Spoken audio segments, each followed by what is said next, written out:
গতকাল আপনারা দেখেছেন এই দেশে খ্যাতনামা একজন পীর সাহেব সৈয়দ রেজাউল করিম হাফিজাহুল্লাহ, তার কাছে এতদিন যারা বলতো কোরআনের সাথে ধর্মের সম্পর্ক নেই, কোরআনের সাথে রাজনীতির সম্পর্ক নেই, শরিয়া আইন আমরা বিশ্বাস করি না, এই মানুষগুলো এখন সেখানে যে দোয়া নিতে গেছে, শুধু দোয়া নিয়ে চলে এসেছে। 10টা শর্ত দিয়েছিল যেগুলো এদেশের একামতে দিন ইসলামী আন্দোলনের লোকেরা দিয়ে থাকে, সেই 10টা শর্ত তিনি পূরণ করে লিখিত সই দিয়ে এসেছে। তার মানে এর দ্বারা গতকাল থেকে প্রমাণ হয়ে গেছে বাংলাদেশে ইসলাম ছাড়া জোর করে আপনি কিছু করতেও পারবেন না, টিকতেও পারবেন না। ইসলামের একটা জয় জয়কার ভাব এই বাংলাদেশে আমরা দেখতে পাচ্ছি। গত 3 দিন আগে আমেরিকার গোয়েন্দার একটা রিপোর্ট এদেশে প্রকাশ পেয়েছে যে তৃতীয় একটা রাজনৈতিক শক্তি ইসলামপন্থী যারা এরা এদের উত্থান হতে যাচ্ছে, এই জন্য অনেক জালেম এবং মুনাফিকের মাথা খারাপ হয়ে গেছে। তারা টের পাচ্ছে যে আমাদের পায়ের নিচে মাটি নেই, কারণ পৃথিবীতে বাংলাদেশের মানুষ চালাকও যেমন চতুরও সেরকম। এরা লবণের ভেতরে বালি দিয়ে চালিয়ে দিতে পারে। কথা বলেন না কেন? আপনাদের এলাকায় যেহেতু মাছ হয়, চিংড়ি মাছের ভেতরে লোহা ঢুকিয়ে যেখানে 20টা 1 কেজি হওয়া দরকার 4টা 1 কেজি হয়ে যায়। এত বুদ্ধি এই দেশের মানুষের, সে শয়তানি বুদ্ধি হোক আর ভালো বুদ্ধি হোক। সুতরাং এ দেশের সামনে যদি কেউ চেয়ারে বসতে চায় তাকে ইসলামের দোহাই দিয়ে বসা লাগবে। আর এবার কিন্তু আমরা সতর্ক হয়ে গেছি, ইসলামের দোহাই দিয়ে যদি এই দেশে কেউ অনইসলামিক কাজ কারবার করেন আবার 5 আগস্ট সংগঠিত হতে পারে। এখানে বৈষম্য বিরোধী ছাত্র আন্দোলনে যারা জীবন দিয়েছেন এরা যে শহীদ, অনেকে এখনো মানতে চায় না। 7 প্রকার মানুষকে শহীদ বলা হয়েছে কোরআন আর হাদিসের পরিভাষায়। পানিতে ডুবে মরলে তাকে শহীদ বলা হয়, আগুনে পুড়ে মরলে তাকে শহীদ বলা হয়, দেওয়াল চাপা পড়ে মরলে তাকে শহীদ বলা হয়, অ্যাক্সিডেন্টে মরলে তাকে শহীদ বলা হয়। আমি কি এগুলো বানিয়ে বলছি? বলেন, জালেমের জুলুমের সামনে নিজের জীবনটা যারা দিয়ে দিল তারা শহীদ হবে নাকি? আপনাকে কি আবার ফের শহীদ হয়ে দেখানো লাগবে? শহীদ এই শব্দটা কত বড় দামি শব্দ আপনি জানেনই না। আপনি দেখেছেন এই দেশে শেখ মুজিবুর রহমানকেও মেরে ফেলা হয়েছে, জিয়াউর রহমানকেও মেরে ফেলা হয়েছে। একজনের নাম শুনলেই সারা বাংলাদেশের মানুষ বলে শহীদ জিয়া, আর একজনের নাম আমি জীবনে কোনোদিন শহীদ শুনিনি,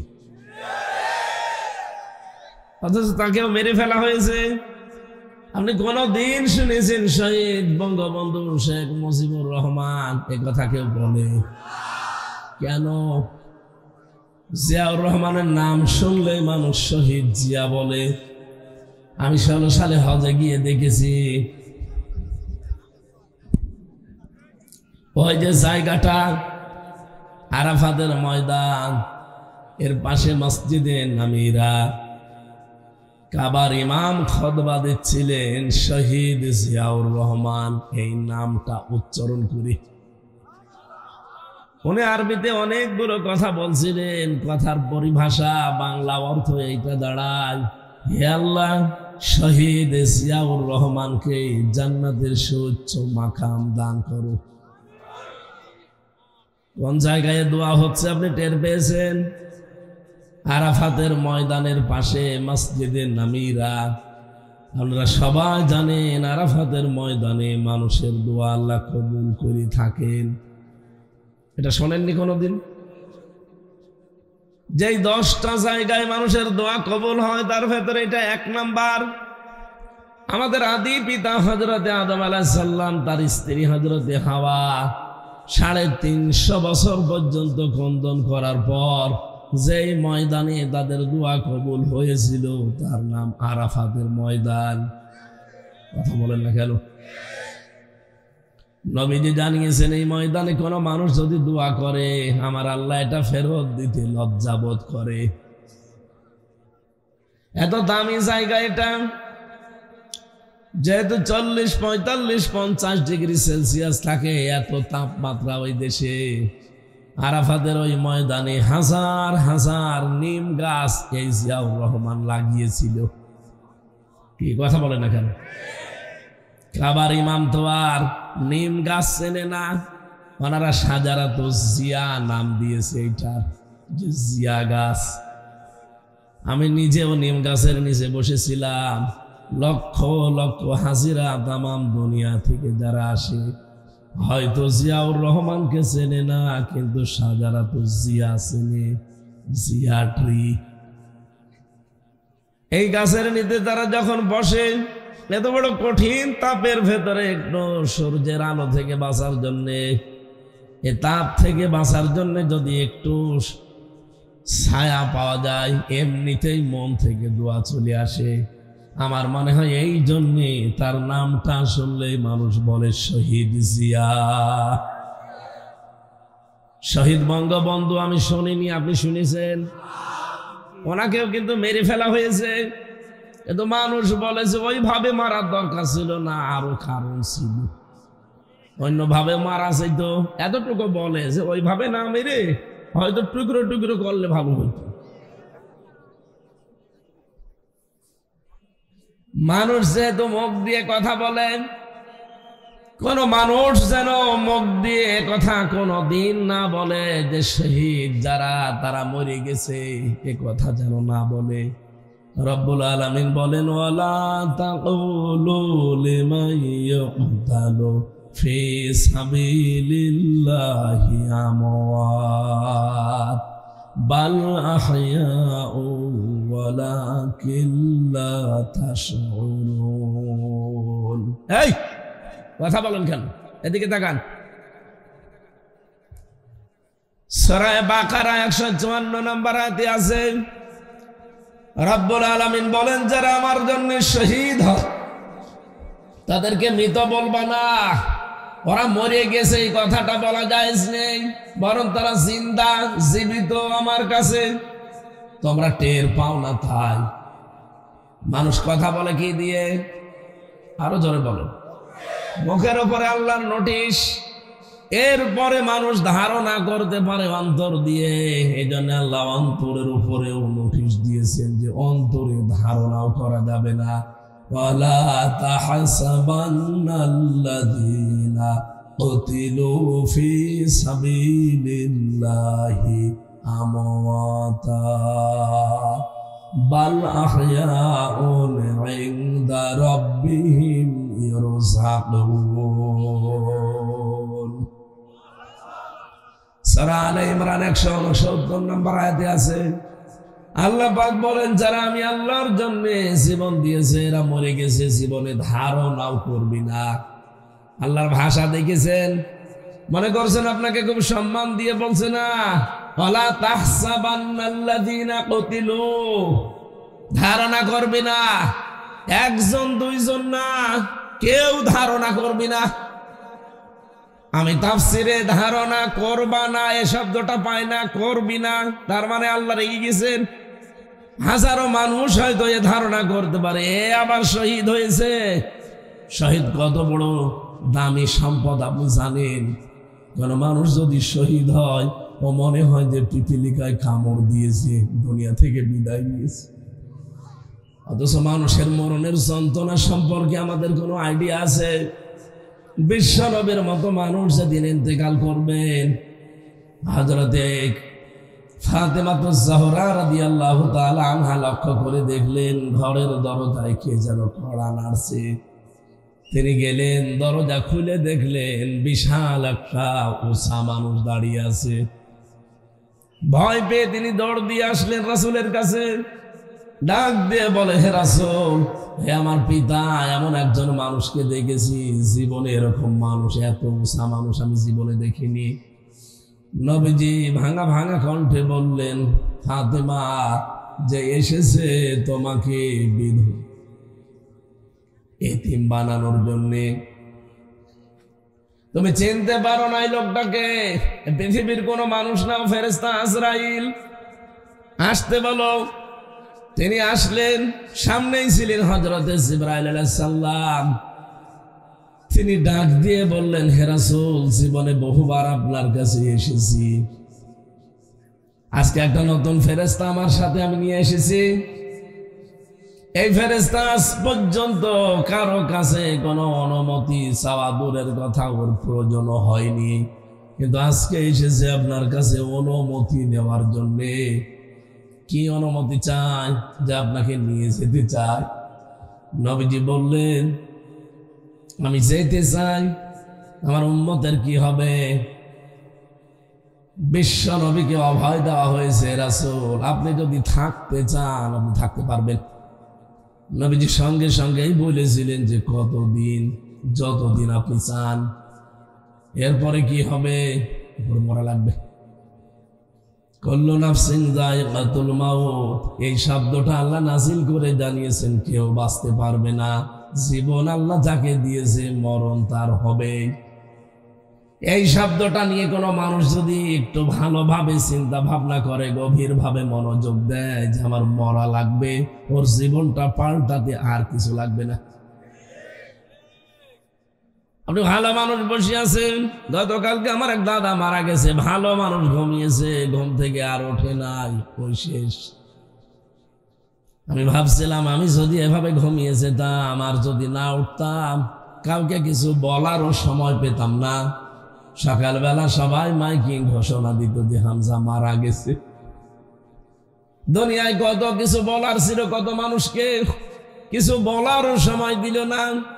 মরণ এমন একটা ঝামেলা জিনিস।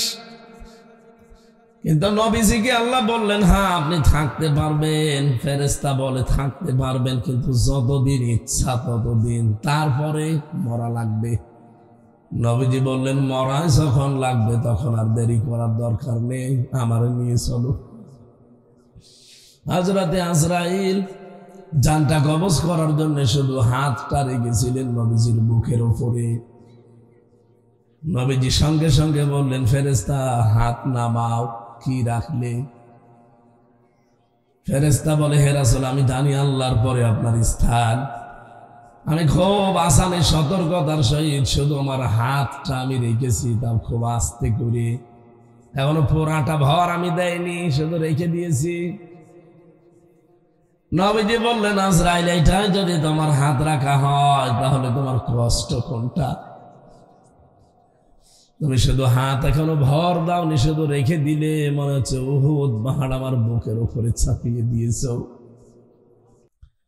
যশোরবাসী, মন থেকে কথাগুলো বলছি, একটু নিজের থেকে মিলান তো।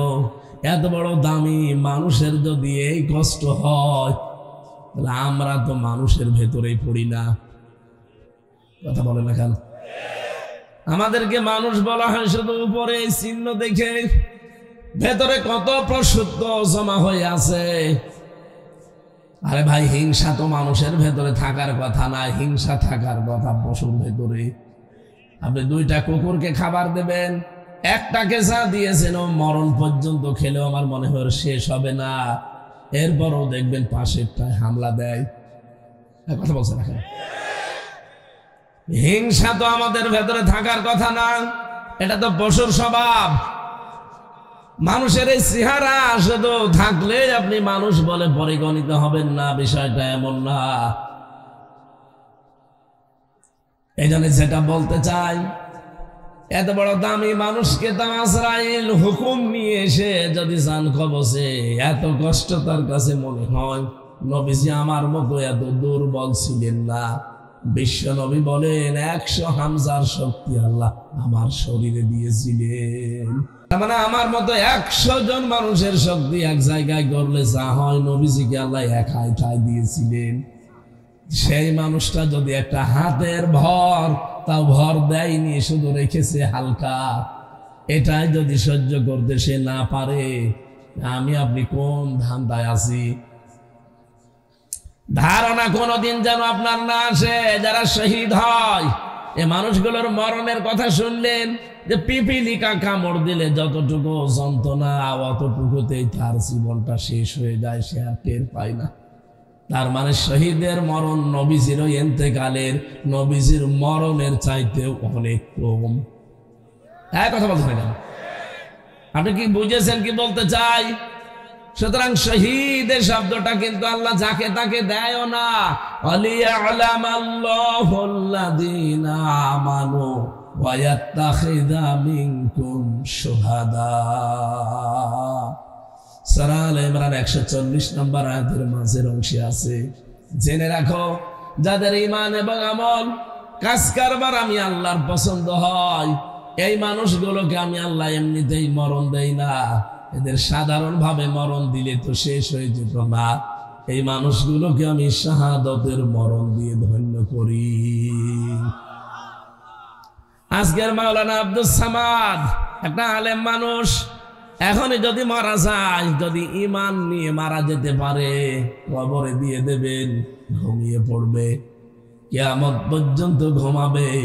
ফেরেশতা যেদিন ফৎকার দেবে সিংহায়, সেই দিন আমি উঠবে, এর আগে পরে কিচ্ছু নেই। কিন্তু লোকটা যদি শহীদ হতে পারে, কবরে দেওয়ার সঙ্গে সঙ্গে ঘুমানো লাগবে না। আল্লাহ বলেন আমি নিজে তাদেরকে খাওয়াবো। ও যশোরবাসী, মাথায় তো মগজ আছে নাকি? বলেন, কোন মানুষকে জেগে থাকলে খাওয়া লাগে? খাওয়া লাগে না? ঘুমিয়ে থাকলে খাওয়া লাগে। তার মানে তো ঘুমিয়ে পড়বেন, ওনার খাবার কিসের? শহীদ তো ঘুমাবে না, জীবিত। মরণের পরে শুধু কবরে দিতে দেরি। আল্লাহ নিজে বলেন আমি জান্নাতি খাবার তাদের জন্য খাওয়াবো। জেগে থাকলে যেহেতু আনন্দ দরকার লাগে, জেগে থাকলে অনেক কিছু লাগে। আল্লাহ পাক সব ব্যবস্থায় 3.5 হাত কবরের ভেতরে তারা করে দেবেন। জেগে থাকলে অনেক মানুষের আমরা দেখি, জীবিত মানুষ যারা খাবার খায় তাদের 5টা জিনিস তৈরি হয় শরীরে। কয়টা? খাবার খেলে তাদের রক্ত তৈরি হয়, খাবার খেলে পিত্ত রস তৈরি হয়, খাবার খেলে বীর্য তৈরি হয়, খাবার খেলে মল তৈরি হয়, খাবার খেলে প্রস্রাব তৈরি হয়। এই 5টা জিনিস এই শরীরের ভেতরে তৈরি হয়ে বাকিগুলো বের করে দেয়। পিত্ত রসটা কাজে লাগে আপনার খাবার হজমের জন্য। 2 নম্বরে আপনার শরীরকে সুঠাম শক্তিশালী করে রাখার জন্য বীর্য দরকার লাগে। রক্ত চলাচল, 5.5 কেজি রক্ত আমার শরীরের ভেতরে আছে। ঘন্টায় 60 কিলোমিটার বেগে আমার রক্তগুলো মাথা থেকে পা পর্যন্ত দৌড়াচ্ছে। বাকি মল এবং প্রস্রাব যেগুলো আমাদের কাজে লাগবে না, এগুলো আমার শরীর থেকে আমার আল্লাহ বের করে নেয়। প্রস্রাব যদি বন্ধ হয়ে যেত আপনার, আপনি টের পান। একবার প্রস্রাব সাধারণভাবে করাতে আপনার 12,000-এর উপরে খরচ লাগবে শুধু টাকা। এই যে অক্সিজেন দিয়ে আমরা বেঁচে আছি, 1 কেজি যদি অক্সিজেন কেউ কিনে বেঁচে থাকতে চায় 66,000 টাকা লাগবে তার। অথচ প্রতিদিন আমরা কম বেশি 16 কেজি অক্সিজেন নিতে আসি, 1টা টাকাও দেয়নি। কোনদিন জিবরাইল এসে বিলের কাগজ দিয়েছে যে 16 কেজি অক্সিজেন, 1 কেজি 66,000 টাকা, আপনার যশোর পোড়া বিক্রি করে দেওয়া লাগতো। কথা বলেন। যেহেতু মানুষ মারা যায় না, জীবিত থাকে, রক্ত তৈরি হয় শহীদের শরীরে। এটা যে প্রমাণ হয়ে গেছে, নবীদের চাচা হযরত হামজা তিনি শহীদ হয়েছিলেন উহুদের ময়দানে। তাকে কাফেররা 70-এর উপরে টুকরা করেছিল। যেখানে কবর দিয়েছে তার 3টা টুকরা পাওয়া যায়নি। 70 টুকরার ভেতরে বিভিন্ন পাহাড়ে, বিভিন্ন গাছগাছালির ভেতরে টুকরাগুলো তারা ছড়িয়েছিল। সাহাবায়ে কেরাম খোঁজ করতে করতে সবগুলো মিলিয়ে ফেলেছিলেন, কিন্তু 3 টুকরা পাননি। ওইভাবেই নবীজির চাদর দিয়ে আর পাহাড়ের লতা পাতা দিয়ে তারে মাটিতে দিয়ে দিয়েছে। 30 বছর পর তার খবর একবার ভেঙে গিয়েছিল। কত বছর? এই ছোটবেলায় যারা তারা যুদ্ধ করেছিল উহুদের ময়দানে তার সাথে, তারা আজ অনেকে বেঁচে আছে।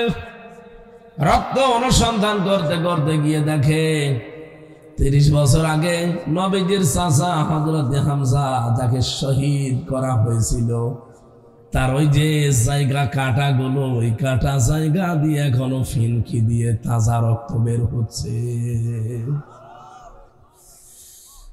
বাংলার মুসলমানেরা উনি যদি খাবার না খাবে রক্ত পেল কোথায়? 30 বছর পরে রক্ত তৈরি হওয়ার কথা বলেন। এজন্য শহীদ ছাত্র বৈষম্য বিরোধী ছাত্র আন্দোলনে যারা জীবন দিয়েছে ওদেরও জীবনে আমার মতো মায়া ছিল না? ছিল না? শহীদ আবু সাইদ এভাবে যে বুকটা পেতে দিলে ওর জীবনের কোনো মায়া ছিল না? আপনি কি মনে করেন মায়া ছিল না?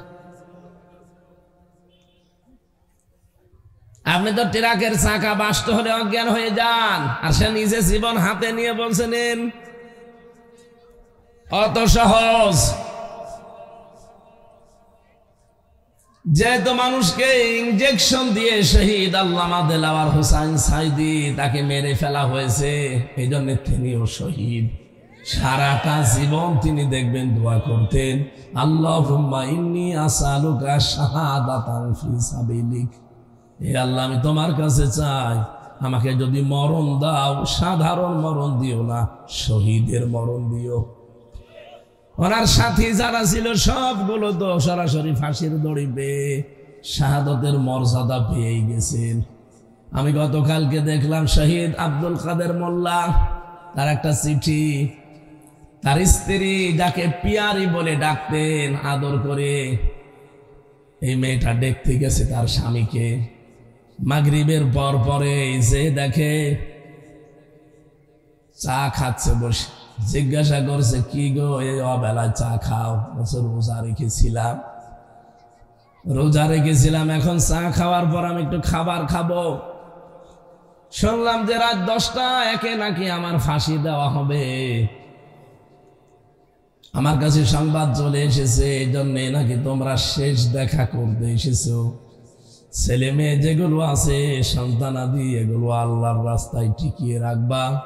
আমি আল্লাহর কাছে সাক্ষাতে গেলাম, দেখা যদি হয় আবার জান্নাতের সিঁড়িতে হবে। একটা মানুষ কোন সময়ে কথা বলতে পারে যার 3 ঘন্টা পরে ফাঁসি? সারাদিন রোজা রেখেছে, এখন বিকালে আসো মাগরিবের পরে সে চা খাচ্ছে। আপনার মনে হচ্ছে শুনতে খুব সহজ, এটা কি বাস্তবে অত সহজ? 3 বছর আমি অত ছেলে ছিলাম, ফাঁসির কন্ডেম সেলের ভেতরে 24টা ঘন্টা আমার মনে হয় এক এক ঘন্টা এক এক বছরের মতো ছিল, কারণ যোগাযোগ বিচ্ছিন্ন ছিলাম। 24 ঘন্টা আমার তালা লাগিয়ে রেখেছিল, মনে হতো যে 1 ঘন্টা যাচ্ছে 1 দিনের মতো, তাহলে 24 ঘন্টা 24 দিনের মতো ছিল। কোনো কিছু নেই, তারপরও অজানা একটা টেনশনে আমাকে সবসময় কাবু করে রাখতো। ওই যে ডায়াবেটিস হয়ে গেছে, এখনো পর্যন্ত ভালো হয় না। অথচ লোকটার মাত্র 3 ঘন্টা বাকি আছে, 7টার সময় যদি দেখা করে থাকে, 10টা একে ফাঁসি। কয় ঘন্টা? 3 ঘন্টা আগে সে লোকটারে এত উৎফুল্ল মনে হচ্ছে শ্বশুর বাড়ি যাচ্ছে। আল্লাহ রাব্বুল আলামিন কোরআনে কারিমে জানিয়েছে, যেই কারারক্ষী আমি জেলখানায় থাকতে আমাকে ঘটনা শুনিয়েছিল একবার, যে আমি তার ফাঁসির সময় ছিলাম।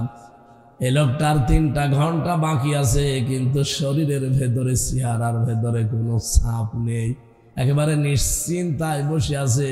মনে হচ্ছে ওনাকে কোনো সুসংবাদ দেওয়া হয়েছে। আমি ওই দিন কারারক্ষী কুতুবউদ্দিন ভাইকে বলেছিলাম যে ভাই আপনি টের পাননি, আমি টের পেয়েছি। ইন্নাল্লাযীনা ক্বালু রাব্বুনাল্লাহ সুম্মা ইসতাকামু তাতানাজ্জালু আলাইহিমুল মালাইকা। আল্লাহ পাক বলেন, সত্যি যারা এই কথা বলতে পারে আমার রব আল্লাহ, এক কথা বলেই শুধু এলোমেলো যায় না, সে টিকে থাকতে পারে এই কথার উপরে। যত ঝড় ঝাপটা তার উপরে আসবে, তারপরও সে টিকে থাকতে পারে। আমি আল্লাহ তাকে এমনি এমনি কিছু না দিয়ে ছেড়ে দেই না। তাতানাজ্জালু আলাইহিমুল মালাইকা। এটা মজারে বর্তমান ভবিষ্যৎ, প্রেজেন্ট ফিউচার। মালাকুন এক বছর, মালাইকা বহু বছর। রব্বুল আলামিন বলেন আমি নিজে তার জন্য হাজার হাজার ফেরেশতা পাঠিয়ে দেই রিসিভ করার জন্য। ওয়েলকাম জানাতে থাকে ফেরেশতারা, আর বলে কোনো ভয় নেই, কোনো চিন্তা নেই। হয়তো ভয় হচ্ছে যে আমি এখন চলে গেলে আমার বর কি হবে, আমার ছেলে মেয়ের কি হবে, তাদেরকে কে দেখে রাখবে, আমার দলের লোক এতগুলো মানুষ পালিয়ে বেড়ায় জেল খাটে, কি হবে তাদের। আল্লাহ পাক বলেন আমি ফেরেশতা দিয়ে বলি যে এই কথা শুনিয়ে দাও, কোনো চিন্তা নেই, কোনো ভয় নেই, সবগুলোর দায়িত্ব আল্লাহ নিজে নিয়ে নিয়েছেন। ওয়াবশিরু বিল জান্নাহ, ওই জান্নাতের সুসংবাদ গ্রহণ করো। আল্লাতী কুনতুম তুআদুন, যার ওয়াদা আল্লাহ তোমাদের কাছ থেকে নিয়েছিলেন। তিনি যে ওয়াদা দিয়েছিলেন তোমাদেরকে, তার অঙ্গীকার এই যে জান্নাত দেখা যাচ্ছে, প্রবেশ করো। নাহনু আউলিয়াউকুম ফিল হায়াতিদ দুনিয়া ওয়া ফিল আখিরাহ, দুনিয়ায় আমরা তোমাদের বন্ধু ছিলাম, মরণের পরও আমরা থাকবো বন্ধু। ওয়ালাকুম ফিহা মা তাশতাহি আনফুসুকুম ওয়ালাকুম ফিহা মা তাদউন। এমন একটা জায়গায় তোমাদেরকে পৌঁছিয়ে দেব যেখানে চাওয়ার আগে জিনিস পাওয়া যায়। নজুলাম মিন গফুরির রহিম, দয়াময় আল্লাহর পক্ষ থেকে এটা বিশাল মেহমানদারি। জোরে বলেন সুবহানাল্লাহ। যে কথাটা তুলেছিলাম শহীদ, এটা অনেক দামি জিনিস। আল্লাহ যাকে তাকে শাহাদাতের মরণ দেন না, এটা দেন তাদেরকে আল্লাহ যার জীবন এবং অ্যাক্টিভিটিস কর্মকাণ্ড আল্লাহর ভালো লাগে, এই মানুষগুলোকে আল্লাহ শাহাদাতের মরণ দিয়ে ধন্য করে তার জীবনটা। বলেন আমিন। আজকে যেহেতু শহীদদের মাগফিরাত কামনায়, এদের মাফ তো আল্লাহ করেই দিয়েছেন, তাদের মাগফিরাত আর কামনা করার দরকার নেই, তাদের সম্মান কামনা করেন। আল্লাহ যেন তাদের মর্যাদা সম্মান আরো বাড়িয়ে দেয়। বলেন আমিন। আমরা যে মাস চলছে রজব মাস, গতকালকে যে রাতটা গেল, বিশ্ব নবীকে এই ধুলির ধরা থেকে 53 বছর বয়সে আল্লাহ রাব্বুল আলামিন 27টা বছর তার কাছে রেখে 14টা জিনিস তাকে শিখিয়েছিলেন, আর 27টা জিনিস তাকে দেখিয়েছিলেন। এদিকে তাকান, আপনি চিন্তা করতে পারেন 27 বছর ধরে মাত্র 27টা জিনিস দেখিয়েছেন, আর শিখিয়েছেন কয়টা জিনিস? 14টা। বলেন বলেন। রব্বুল আলামিন জানাতে চেয়েছেন, হে নবী, সামনে যেহেতু আপনাকে একটা নতুন দেশ আমি হাতে তুলে দিতে যাচ্ছি, এই দেশকে যদি আপনি কল্যাণময় করতে চান, কল্যাণকর রাষ্ট্র বানাতে চান, তাহলে আপনাকে 14 কাজ ওই দেশে করা লাগবে।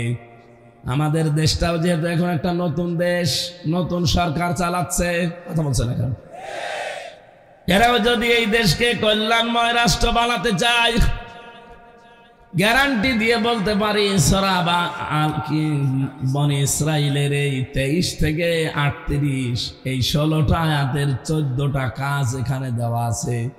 দল মত নির্বিশেষে সবাই সাপোর্ট করা দরকার, কারণ এগুলো বানানো আল্লাহর। মানুষের বানানো জিনিস দিয়ে কি হয় 54 বছর তো দেখলেন। এক কথা বলছেন না কেন? সংবিধান যেটা বানিয়েছিল ডক্টর কামাল, 54 বছর তো চলল, কি পেয়েছেন? আমি নিজে দেখেছি, চোর পুলিশে ধরে ছেলে দেয়, চোর যে ডাকাত হয়। কথা বলেন এখানে, ডাকাত ওনারা জীবনের ওপরে বাস গাড়ি খরচ করে, জীবনের উপরে রিস্ক নিয়ে ডাকাত ধরে, আর ডাকাত জেলখানা যে বের হওয়ার সময় খুনি হয়ে বের হয়। আমার ব্লকে যারা থাকতো আমি দেখেছি এই 3 বছর কাশিমপুর কারাগারে গাঁজা খাওয়ার জন্য পুলিশে ধরে জেলে দিয়েছে। ও শয়তান এত বড় শয়তান, ওর ভেতরে যে বারান্দার উপরে টব লাগিয়েছে, গাঁজার গাছ লাগিয়েছে। অথচ পুলিশে গাঁজা খাওয়ার জন্য ধরে জেলে দিয়েছে, গাঁজার গাছ লাগিয়েছে ভেতরে। জেলার একদিন এসে বলছে যে ওরে শয়তান, আমরা আর কি করব, এর 24 ঘন্টা তালা লাগিয়ে রাখি ব্লকে। আর এ কি আশ্চর্য মানুষ গো, গাঁজা খাওয়ার জন্য যারে পুলিশে ধরে প্রশাসন ধরে জেলে দিয়ে গেল, আর ভেতরে গাঁজার চাষ করছে। হবে না মানুষের তৈরি করা আইন দিয়ে বাংলার জনগণ। এ 53-53.5 বছর আমাদের দেখা অলরেডি শেষ। এই কোরআনে আল্লাহ সংবিধান নামে একটা সূরা দিয়েছেন, সূরা ফুরকান। এর ভেতরে 77টা আয়াত আছে, 73টা ধারা আছে। এই 73টা ধারা দিয়ে যদি বাংলাদেশের সংবিধান বানানো যায়, এদেশে গাঁজাখোর ধরলে জীবনী আর গাঁজার গাছ লাগাবে না। চোর ধরলে কোনোদিনও ডাকাত হয়ে বের হবে না, কারণ চোর ধরলে ওর যে শাস্তি, ওইটা যখন বাইতুল মোকাররমে যশোরের আদালতের সামনে, কেশবপুরের কেন্দ্রীয় মসজিদের সামনে যখন আদালত কর্তৃক প্রমাণ হবে যে ও চুরি করেছে, ও যে অভাবে চুরি না করে যদি স্বভাবে চুরি করে থাকে, ওর হাত যখন লক্ষ লক্ষ মানুষের সামনে কেটে ফেলা হবে, হাজারো মানুষ এমনি ভালো হয়ে যাবে। আমার ছোট দাদা বলছিল যে আমি একবার হজে যেয়ে মাটির নিচে যে ওযুখানাগুলো আছে মসজিদে নববীতে, ওখানে যেয়ে ওযু করে করে দেখি আসার সময় একটা ঘড়ি পড়ে আছে। চিন্তা করলাম কেউ নিচ্ছে না, আশপাশে তাকিয়ে দেখলাম কেউ নেই। মনের ভেতরে ভয়, যদি ধরা পড়ে যায় দেশের আইন হচ্ছে হাত কেটে দেবে। দেশে গেলে মানুষ বলবে হাজী সাহেব চোর। এই ভয়ে নিতেও পারি না, কিন্তু কেউ তো নেই আশপাশে। আস্তে করে তুলে নিলাম। হারানো জিনিস যেখানে জমা দেওয়া, ওই জায়গায় জমা দিলাম। মসজিদে নববীর সামনে ওই ঘরটা আছে। ওনারা জিজ্ঞাসা করলাম যে ওনার ভাষা দিয়ে, কারণ উনি 14-15 বছর এখন ওই দেশে থাকে। জিজ্ঞাসা করলাম যে ভাই এই ঘড়িটার দাম কেমন হবে? উনি ওনার ভাষা দিয়ে বলে, ইয়া হাজিউল হুজ্জাতাইনা বিলাদুকা। হাজি দেশ কোথায়? জি তুমি বাংলাদেশ। বাংলাদেশ থেকে এসেছি। উনি হিসাব করে বলছে আপনার বাংলার টাকা অনুযায়ী এই ঘড়িটার দাম হবে কমপক্ষে 72,000 টাকা। মোবাইল ঘড়ি। বলেন তো 72,000 টাকার ঘড়ি পড়ে আছে, কেউ নিচ্ছে না, ওযুখানায়। এদেশে 72 পয়সা থাকবে? বলেন। ওই দেশে তারপরও কোরআনের সম্পূর্ণ আইন নেই। 100 ভাগের মাত্র খুব বেশি হলো 30 ভাগ আছে, বাকিগুলো নেই। 30 ভাগে আমি যে শান্তি পেয়েছি ওই দেশে, আমার এই দেশে যদি 100 ভাগ কোরআনের আইনটা কার্যকর হয়ে যায়। কালকে আমি এক জায়গা থেকে আসার সময় পুলিশ, আমার নরম সরব পুলিশ, একেবারে হাবা গোবা গাড়িটা আটকিয়েছে, আমার পেছনের গাড়িটা। বললাম ওর কাগজ ফেল হয়ে গেছে, মাত্র 3 দিন আগে, সময় পাইনি, আপনি খুব নরমাল মামলা দেন। হুজুর 3 দিন তো বেশি ঝামেলা করবো না, ছেড়ে দেব। তবে আমাদের একটা একটু টেনশন আছে, সামনে যা দেখতে পাচ্ছি, আমরাও তো দেশের খোঁজ খবর রাখি। আগস্টের 5 তারিখের আগে এই দেশে মাত্র 100 জনের 15 জন মানুষ চাইতো যে দেশে কোরআনের বিধান কায়েম হোক। অথচ এই 5.5 মাসের ব্যবধানে America, voice of America, Microsoft, এগুলো সব তো আমার খালাতো ভাই, সব খ্রিস্টান।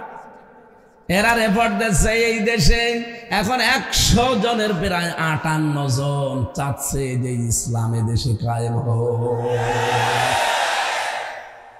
5.5 মাসে যদি অবস্থা তৈরি হয়ে যায়, আর 5 মাস যেতে দেন। এই জন্যই তো গতকাল চরমনায় পীর উনি বলেছে যে আমরা নির্বাচন চাই অন্তত 1-1.5 বছর পরে। দেখলাম 5 থেকে কে যেন জামাটি নিধস। অতদিন না, তাড়াতাড়ি ওরা টের পেয়ে গেছে। 5.5 মাসে যদি 15 থেকে 58 চলে আসে, আর 1 বছর যেতে দিলে এই দেশের হিন্দু খ্রিস্টান বৌদ্ধ মুসলমান সব 100 জনের 100 জনই বলবে আমরা কোরআনের বিধান চাই।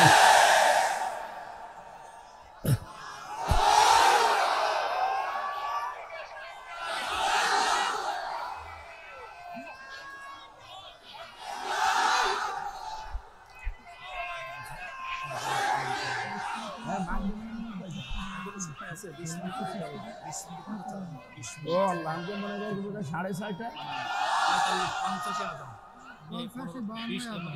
না না 45 পর্যন্ত।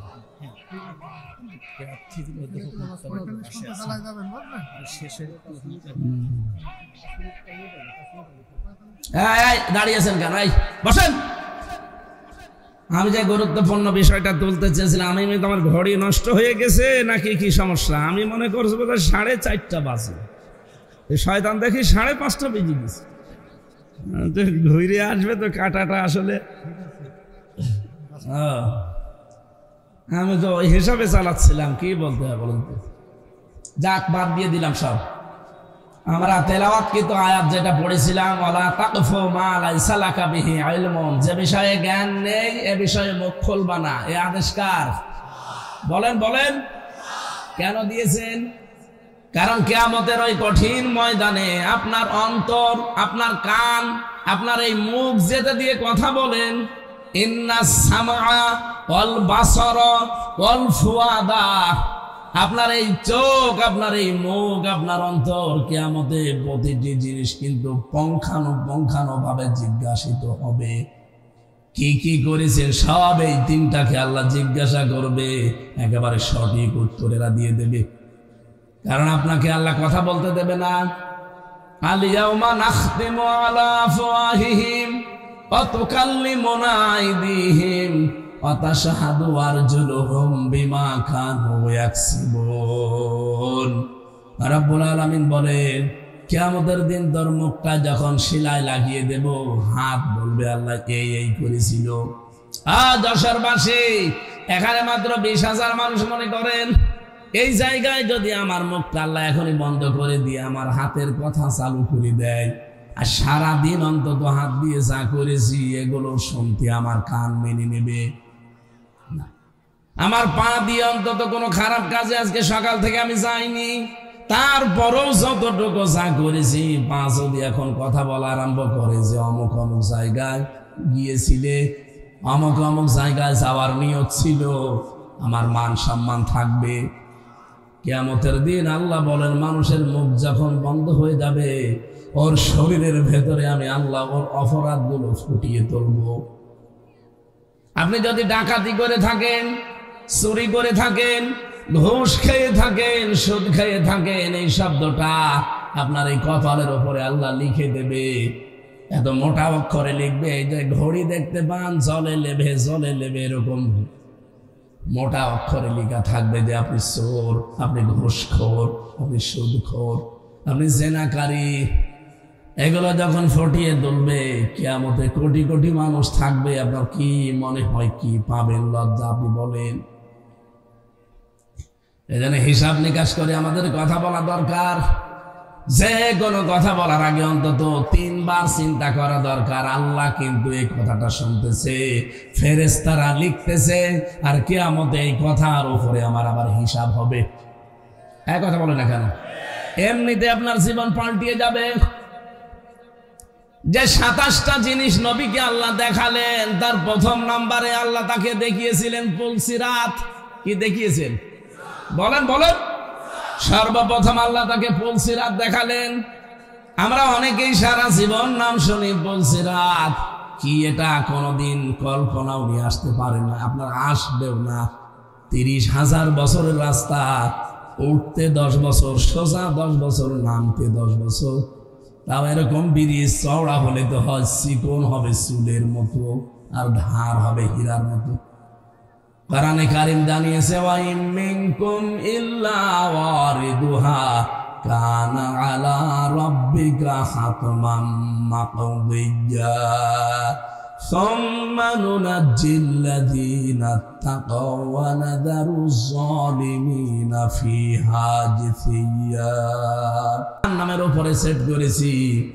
এই মানুষগুলোকে আমি আল্লাহ যাদেরকে পার করে দেব, দুনিয়া যাদের তাকওয়া ছিল, আর যারা অপরাধী এই মানুষগুলো কেটে কেটে এর ভেতরে পড়তে থাকবে। বলেন নাউজুবিল্লাহ। আয়াতটা পড়লে আমার যেন কেমন মনে হয়, কিয়ামতে হয়তো আল্লাহ ওই কাঁটার ভেতরে আমারে আবার ফেলে দেয় কিনা। আমার তাকওয়া যদি মানসম্মত না হয়, উপরে লোক দেখানোর জন্য যা করলাম, আমার তাকওয়া যদি আসলে মানসম্মত না হয়, কিয়ামতের দিন কিন্তু ওই পুলসিরাত পার হওয়ার সময় আপনাকে কেটে পড়ে যাওয়া লাগবে। এখানে তাকওয়াটা একেবারে মানসম্মত তৈরি করা দরকার দুনিয়ায়। দ্বিতীয় নম্বরে নবীজিকে আল্লাহ দেখালেন মিজান। মিজান মানে না, এখানে পুলিশ অফিসার বসে আছে, ওনাকেও যদি জিজ্ঞাসা করি মিজান মানে কি, যেহেতু বাংলা শিক্ষিত মানুষ একবারে বলবে মিজান মানে দাড়ি পাল্লা। জিজ্ঞাসা করেন তো কোনোদিন কোনো অভিধানে কোনো জায়গায় পড়েছে মিজান মানে দাড়ি পাল্লা? পড়েছে? পড়েনি। শুনি শুনি। মিজান মানে মানদণ্ড। মিজান মানে কি বলেন বলেন। আপনি হাইকোর্টে যান, দেখবেন সামনে একটা দাড়ি পাল্লা টাঙানো আছে, দুই দিকে এই পাল্লাটা সমান। সরকার দেশের জনগণকে বোঝাতে চায়, সারা বাংলাদেশের কোন জায়গায় যদি ন্যায় বিচার না পাও, এই হাইকোর্টে আসলে ন্যায় বিচার পাবা। এই যে ন্যায় বিচারের চিহ্ন, তাহলে দাড়ি পাল্লাটা হচ্ছে ন্যায় বিচারের কি? আরো জোরে বলেন। নবীজিকে আল্লাহ মিজান দেখিয়েছিলেন। কি মিজান? এবার খেয়াল করেন। এখানে আমার মনে হয় শুধু পাগল ছাড়া, নারী পুরুষ যত আমরা এসেছি, শুধু পাগল ছাড়া এমন কেউ নেই যে কথা সে লোকটা বলতে পারে যে কিয়ামতের দিন আমাদের যে আমল, আমল মানে কি? এই জবাব দিলেন না? কিয়ামতে মিজানের যে পাল্লা, আমরা বলি মিজানের পাল্লায় মাপ দেওয়া হবে। মাপ দেবে কি? আমল। কি দেবে? নেক আমল, বদ আমল। কথা বলেন ঠিক কিনা? তাহলে কিয়ামতে আল্লাহ মাপ দেবে আমল। আমলের বাংলা কি? কাজ। বলেন বলেন। এনাকে জিজ্ঞাসা করি আমি, কোন পাগলও কি বলবে যে 5 কেজি কাজ দাড়ি পাল্লার এক প্রান্তে তুলে দিলাম? কাজ কি মানুষ দাড়ি পাল্লা দিয়ে মাপে যে 5 কেজি কাজ এ মাপা যায়? কি বিশ্বাসে ছিলেন এতদিন? এটা আমাদের এখন অনেকের ক্লিয়ার হয়নি, এই জন্য আমি উদাহরণটা নিয়ে আসলাম। কাজ কেউ দাড়ি পাল্লা দিয়ে মাপে না যে 10 কেজি কাজ, এদিকে 5 কেজি কাজ তুলে দিলাম না। পৃথিবীর প্রতিটি জিনিস মাপ দেওয়ার জন্য আলাদা যন্ত্র আছে। এই যে প্যান্ডেলটা বানিয়েছেন, যদি বলে এটা মেপে দেন, তো এটা মাপ জব করার জন্য দাড়ি পাল্লায় তুলে দেবেন? কি করবেন? ফিতা নিয়ে মাপবেন, গজ নিয়ে মাপবেন। কথা বলেন ঠিক কিনা? এই যে পানি দিয়েছেন খাবার জন্য, খাবারের এই পানিটা যদি বলি ভাই মেপে দেন, আপনি ফিতা দিয়ে মাপবেন। এটার জন্য লিটার আছে, সিসি আছে। কথা বলেন না কেন? আপনাকে আমি এতটুকু চাউল দিলাম, চাউল কি একটা একটা করে গুনে গুনে মাপবেন? এটার জন্য দাড়ি পাল্লা লাগবে, বাটখারা লাগবে, পাথর লাগবে, কেজি লাগবে। কথা বলেন না কেন? দুনিয়ার যত জিনিস আছে, প্রতিটি জিনিস পরিমাপ করার জন্য একটা আলাদা যন্ত্র পাবেন। কাজ যে আল্লাহ কিয়ামতের দিন মাপবে, কাজ মাপার জন্য এই গজ ফিতা দিয়ে হবে না, দাড়ি পাল্লা দিয়ে, বাটখারা দিয়ে, কেজি দিয়ে, পাথর দিয়ে হবে না, সিসি দিয়ে, স্ক্যান দিয়ে হবে না। কাজ মাপতে হয় গুরুত্বের ভিত্তিতে। কি কথা বলে না কেন? কাজ মাপে মানুষ কি দিয়ে? গুরুত্ব দিয়ে। গুরুত্বের ভিত্তিতে কাজ মাপতে হয়। বাংলার জনগণ ভালো করে এই বিষয়টা আজকে ক্লিয়ার করে নিয়ে যাবে, তাহলে আপনার জীবনে অনেক কিছু দেখবেন পরিবর্তন আসবে ইনশাআল্লাহ। কাজ কিন্তু মাপা হয় ফিতা দিয়ে না, দাড়ি পাল্লা দিয়ে না। কাজ মাপা হয় কি দিয়ে? গুরুত্ব দিয়ে মাপা হয়। এখন পড়া কোরআন শরীফের ভেতরে গুরুত্বপূর্ণ কাজ আল্লাহ কি কি দিয়েছেন, ওইটা আপনাকে আগে জানা লাগবে। আজকের এই প্যান্ডেলটার গুরুত্বপূর্ণ জিনিস কি? খুঁটি আর সামিয়ানা। কথা বলছেন? খুঁটি আর সামিয়ানা যদি না থাকে, আপনি যতই সুন্দর করে সাজান, কেউ মঞ্চ বলবে এটা বলবে? আজকের এই মঞ্চের গুরুত্বপূর্ণ জিনিস খুঁটি আর সামিয়ানা, গুরুত্বহীন অনেক জিনিস এখানে আছে। যে কার্পেটটা, এই যে মাইক গুলো, এই টেবিলটা, এই চেয়ারটা, এ ছাতা যদি নাও থাকে মানুষ কিন্তু এটাকে মঞ্চ বলবে। তাহলে গুরুত্বপূর্ণ জিনিস আগে ঠিক করা লাগবে, না তো আপনি মঞ্চে উঠতে পারবেন না। এই কোরআনে আল্লাহ 500টা গুরুত্বপূর্ণ জিনিস দিয়েছেন। আপনি 499টা মানেন, একটা মানেন না, আপনার এই মঞ্চ কিন্তু সরাসরি উঠতে পারবেন না। এই যে নামাজ আল্লাহ দিয়েছেন, ফরজ নামাজ। পৃথিবীর যত ইবাদত দেখবেন, প্রতিটি ইবাদতের আলাদা আলাদা কিছু ফরজ জিনিস আবার ভাগ করা আছে। নামাজ যে ফরজ, এই নামাজের ভেতরে আবার ফরজ আছে কয়টা? 13টা। বলেন বলেন, আরো জোরে বলেন। এই 13টা ফরজের 12টা আদায় করলেন, একটা করেননি, আপনার কি সওয়াব হবে কয়টা? হ্যাঁ, একটাও হবে না, কারণ গুরুত্বপূর্ণ জিনিস আপনি ছেড়ে দিয়েছেন। খুব ভালো করে বসেন, 13টা ফরজের একটা আদায় করেননি, 12টা করেছেন, সওয়াব তো হবেই না, 0 হবে, 0 হবে, কিচ্ছু পাবেন না। এখন যদি বলেন না 12টা আদায় করলাম, অন্তত 2টা সওয়াব দেন, হবে? এটা যেমন বুঝলেন, কোরআনে আল্লাহ 500 শরীয়তের বিধান দিয়েছেন, এগুলো সব ফরজ, এগুলো সব গুরুত্বপূর্ণ জিনিস। এই 500 ফরজের 499টা আপনি মানেন, একটা তো মানেন না, আরো বিরোধিতা করেন। আপনার জীবনে কিয়ামতে আল্লাহ যখন মিজানে মাপ দেবে, একটাও কিছু পাবে না, গুরুত্বহীন, সওয়াব পাবেন 0, 0। এই জন্য তো সতর্ক করছি আপনাকে যে জীবনে গুরুত্বপূর্ণ জিনিস যেগুলো, সেগুলো আগে রাখেন।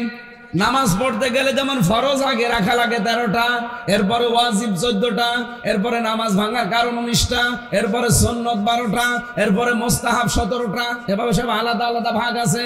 ফরজ 13টা আদায় হয়ে গেলে আপনার নামাজ হয়ে যাবে, কিন্তু বাকিটা যদি আদায় না করেন হয়তো জরিমানা দেওয়া লাগতে পারে, সরসিজদা। কথা বলছেন এখানে? তাহলে দুনিয়ায় যে 500টা শরীয়তের বিধান, তার ভেতরে 1 নাম্বার বিধান দিয়েছেন আল্লাহ, আপনি যে কালেমাটা পড়েছেন এটা যেন আপনি ঠিক রাখেন। আপনার কালেমা ঠিক আছে? এদেশে বহু মানুষ আমরা ওযু করি, ওযু করার পরে যে ওযু ভেঙে যায় 7টা কারণে। কয় কারণ? একটা কারণে আপনার ওযু ভেঙে গেল, 7 কারণের ভেতরে 1 কারণ মনে করেন বাতাস বের হয়ে গেছে, ওযু থাকবে। এখন যদি বলেন অতটুকু আর কি হয়, কি হয় মানে ওই আপনার ওযু শেষ, এখন ওই ভাঙা ওযু দিয়ে নামাজ হবে। আরো জোরে, ভাঙা ওযু দিয়ে যদি নামাজ পড়েন, নামাজ পড়া কি হারাম? বলেন বলেন। ঠিক, আপনি ঈমান এনেছেন, ঈমানও কিন্তু ভেঙে যায়। 10টা কারণে ঈমান ভেঙে যায়। কয়টা? এই 10টা কারণ যে কবে কবে আপনার জীবনে এসেছে আপনি জানেনও না, কখন যে ঈমান ভেঙে গেছে আপনি টেরও পাননি। ভাঙা ওযু দিয়ে যেমন নামাজ হয় না, ভাঙা ঈমান দিয়ে আমার আল্লাহর জান্নাতে যাওয়া যাবে না। গুরুত্বপূর্ণ কাজগুলো আগে ঠিক করবেন, এই জন্য আপনাকে এটা পড়তে হবে।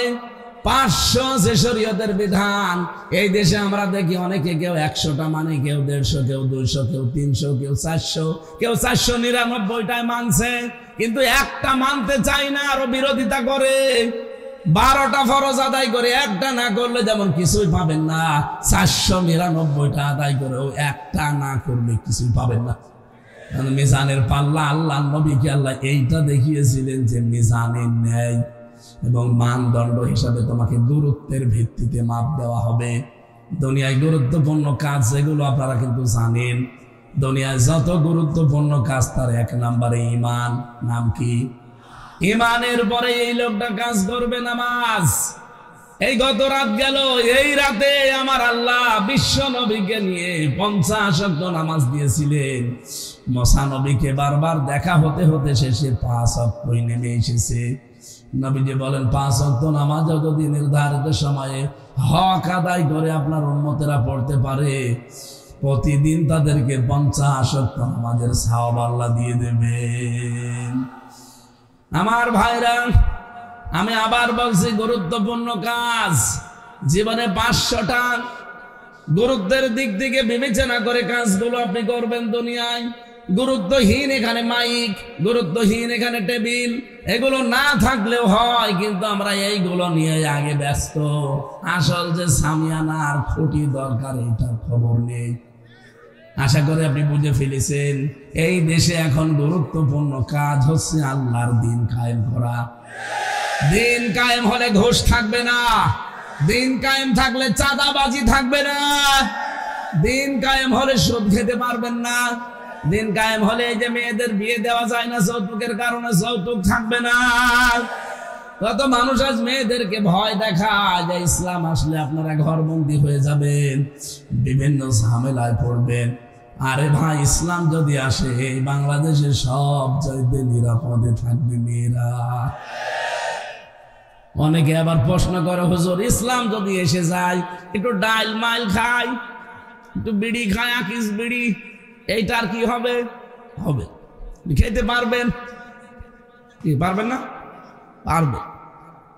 এখন যদি পাঁচিয়া এই মসজিদে যান, মসজিদের ভেতরে গিয়ে আপনার বিড়ির নিশা, আকিস বিড়ি খাবেন, বলেন তো এই 4 দেওয়ালের মাঝে থাকাকালী বিড়ি খেতে পারবেন?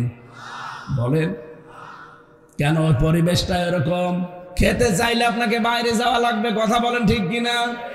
এদেশ যখন ইসলাম দিয়ে পরিচালিত হবে, এই 77টা আয়াতের 73টা ধারা যখন বাংলাদেশে কায়েম থাকবে, পুরা দেশ হয়ে যাবে মসজিদ।